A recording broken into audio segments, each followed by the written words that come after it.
Senator Hester, would you like to introduce Ms. Christine McCloud for the State Board of Elections? Thank you, Madam Chair, Mr. Vice Chair, members of the committee. For the record, Senator Katie Fry Hester, and I'm proud to represent District 9. Tonight, I'm honored to introduce Christine McCloud. I actually just met her a few minutes ago, and we had a really nice conversation. She's been nominated to the State Board of Elections. She is an Ellicott City business owner whose focuses on trauma recovery for our most vulnerable Marylanders. She's a long-term Howard County resident, graduating from Oakland Mills High School and Howard County Community College, where she received a degree in business management. And so without further ado, I know you have a busy evening, and I'll pass the microphone off to Ms. McCloud. Thank you, Senator Hester. And thank you, everybody, for having me here. I want to thank Republican GOP Chair Nicole Harris for selecting me for this position of State Board of Elections, as well as Governor Moore's recommendation for this position as well, too. I'm greatly honored. Last year, I was able to connect with fellow Republicans, and I was able to get out there and do some volunteer work in that arena. And it was very, very exciting to kind of see the inner workings of everything, and just to see really how crucial and how sacred the whole voting process is. And I knew that I just had to be part of just something bigger for this state.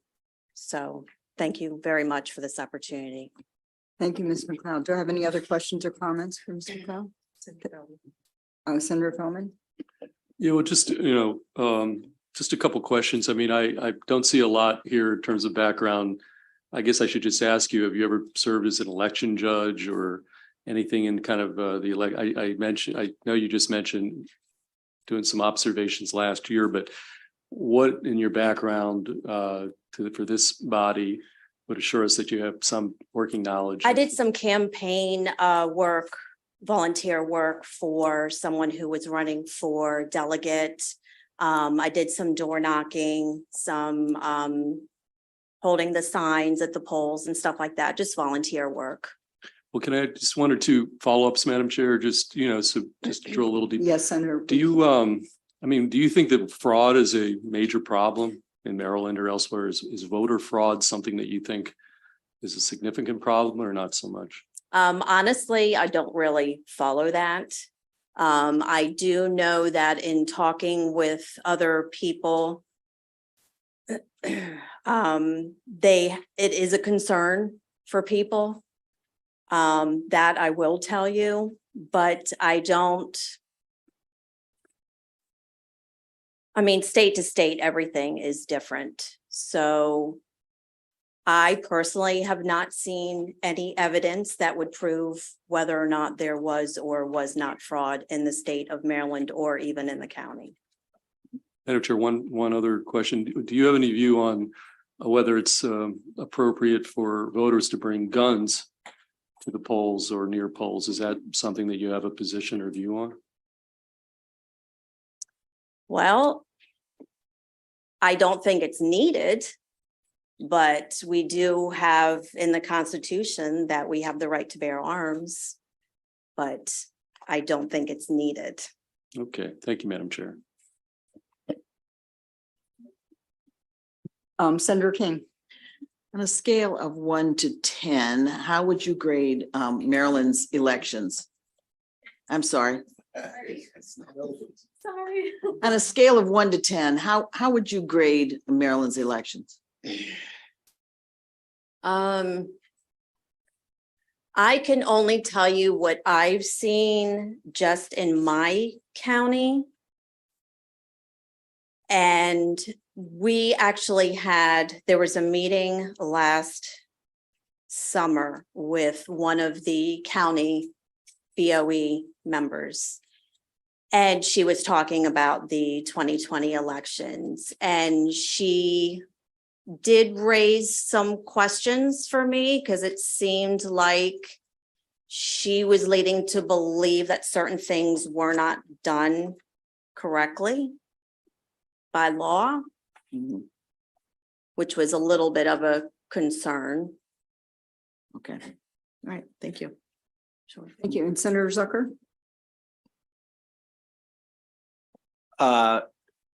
So what is your, I mean, we hear a lot of things hearsay, so what is your opinion though? I mean, unless I see concrete evidence, I'm not going to sit here and say there is or isn't fraud. I mean, I know that is a very big concern for people, but like I said, I mean, I personally haven't seen anything. I do know people out there just amongst just hearing what other people are saying, that it is a concern. And then obviously with the elections being the way they are, we're trying to create more accessibility, giving people more the opportunity to vote. Do you have any thoughts on mail-in ballots? Sure, I do. And they are? I don't think they should be allowed. But that's just my personal opinion. But your personal opinion will now be reflected with the State Board of Elections. Okay.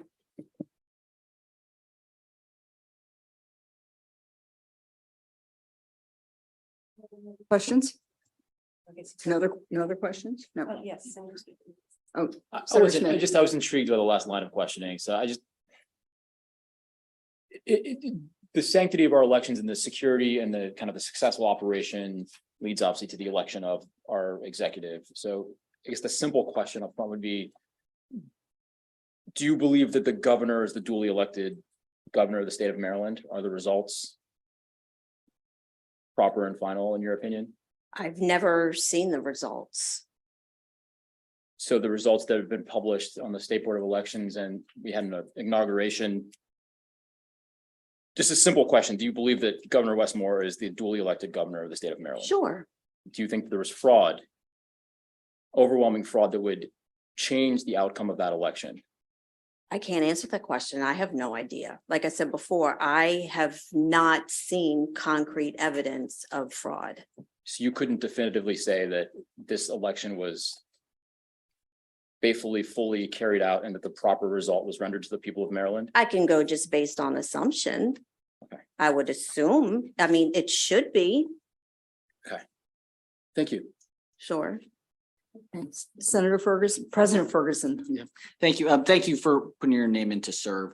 I'm just, by Senator Zucker's question, I was sort of taken back quickly and about the mail-in ballots. This is certainly something for the state of Maryland we've been moving forward on and making sure that we have as secure an election as humanly possible. I think a lot of us have confidence in that. Your personal opinion is that you do not believe that there should be mail-in ballots. That's accurate? Based on, I don't think it is secure in a way that I know people that have gotten mail-in ballots sent to their house, and they've gotten several mail-in ballots. It just seems like it's not 100%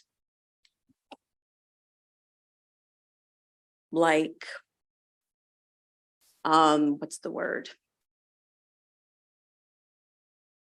I just feel like there needs to be work done on it. You know, multiple ballots shouldn't be sent to a house where there's only one registered voter. They shouldn't be receiving multiple ballots. And again, this is just what I'm just hear from other people. So just based on that, I just feel like it's not 100%. And it needs to be. And that's why I say I don't, think that we should have mail-in ballot, because there's a problem out there. This is, I'm hearing from other people. So this is why I'm here today, to help and make sure that this doesn't happen. And would you say that you would, given your personal opinion, which I understand, that you would, as a member of the board, not feel comfortable moving forward with mail-in ballots until you felt certain that your questions were answered? No, I would feel comfortable moving forward with mail-in ballots. Even though you don't necessarily believe that they're accurate? Correct, but I would think, and again, assume that that you guys would be working on laws in place to rectify the issues that's happening right now with the mail-in ballots. Thank you. Thank you very much. Thank you, Madam Chair. Mr. President, if I have no other questions, thank you, Ms. McCloud. Thank you.